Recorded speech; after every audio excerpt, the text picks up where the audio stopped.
Then they've got 3 cartoon characters. One says, elect only people who see things our way. The second one says, the only law is the almighty law. And the third one, there is no other way but the way of our belief.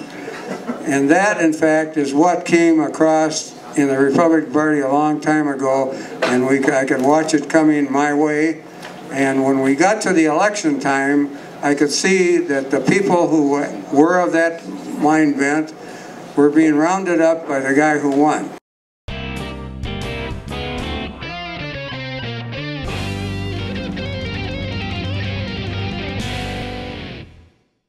Representative Erhardt was using this recent L.K. Hansen cartoon to illustrate the forces of religious extremism that were at play in the 2008 Republican endorsement in District 41A in Edina.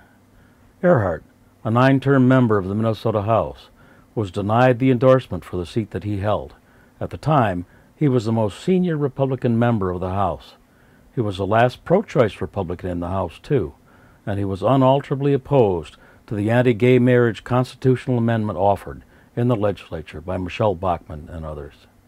In Erhardt's place, the Republicans endorsed the much more conservative Keith Downey, a man inhabited by more conventional Republican values on social issues. Downey went on to win the election. Representative Erhardt had more to say about the Christian right. And talk to you a little bit about religious extremism. I happen to be a very fond supporter of Thomas Jefferson's separation of church and state.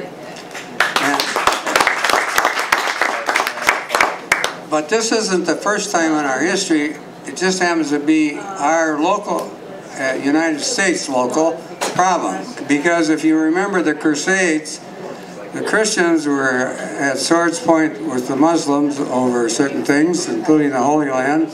And then we went to the Inquisition time when the Christians were again pounding on the Muslims and the Jews to get them out of Spain. And then today's action over there is a number of very radical groups, Hamas, Hezbollah, Al-Qaeda, Taliban. Those are all the religious extremists and more in the Mideast and our surrounding areas.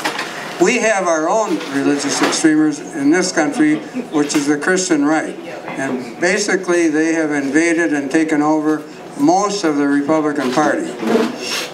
In the Republican area that I'm in,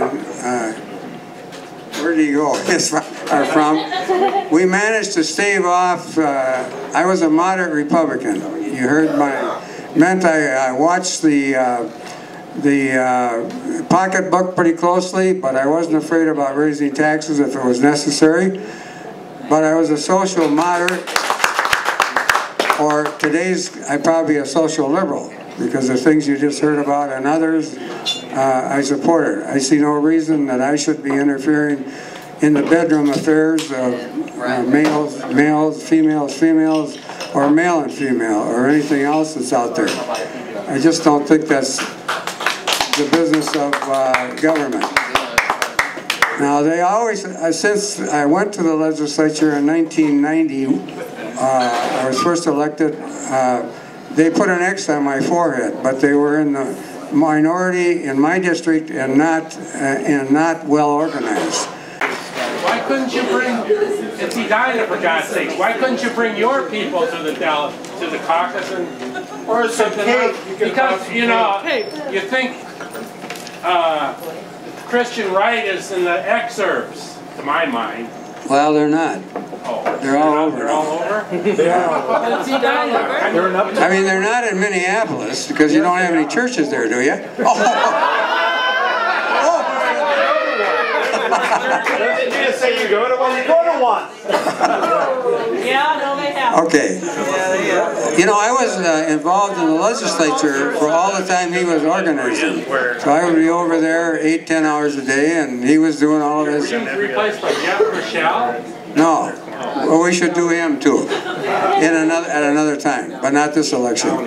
This guy, his name is Downey. Oh, yeah. And he is very severe, and he was out rooting out his folks, and You got into the caucuses. And, you know, after you get called baby killer a number of times, the moderates kind of fade away. They can't handle that. You've never been called that. If you're Democrats, you rarely have been, if ever, have been called that. Representative Erhardt was a leader in the legislature on transportation and transportation funding. He'd gotten bills through to increase the gas tax, both when he was in the majority and in the minority, only to have them vetoed by Governor Pawlenty. It happened again in 2008, but Ron was one of the leaders of the override's 6 Republicans in the House who helped override the veto. It cost most of them, including Representative Erhardt, the support of their party and their seats in the legislature. On Friday afternoon, I'm in my office, and in comes potential candidate for governor, Tom Emmer, with 2 of his people. And he starts reading me the riot act. And he said, there are 6 of you that are talking about, and they needed 5 votes, but we had an extra one. And we were meeting with these people all the time to keep them bolstered up. He said, we're going to take away all your privileges if you vote for that on Monday. We're going to take away your secretary. We're going to take away your ability to communicate with our constituent services. We'll take away your rights to the bathroom? No, they didn't go that far. I think they were thinking about it. And we're going to take away something else. Oh, your ability to do research. And then I said, get the F out of my office. And I followed them down the hall and I said, I want you to put that in writing because I'm going to the press with it. Oh no, we're not going to do that. But they did what they said. The 6 of us then were hounded to death when we voted for the override. Representative Erhardt is now supporting the DFL candidate, Kevin Staunton, who is running to unseat Keith Downey. And we were back at it this year again, early in the year, and the same 3 people wanted to run again. I thought about it for a long time, and a couple of weeks before filing, I said, no, this is not going to work. We're going to end up with the same guy again. I'm going to support Staunton, the DFLer. I had tried to get... I went to the DFL convention and said, look, I would like to be your person, because I think I'm going to bring some Republican votes, and you need the swing votes in the district as well. But Kevin was firm on the fact that he was going to run, so I said, look, I'll support you.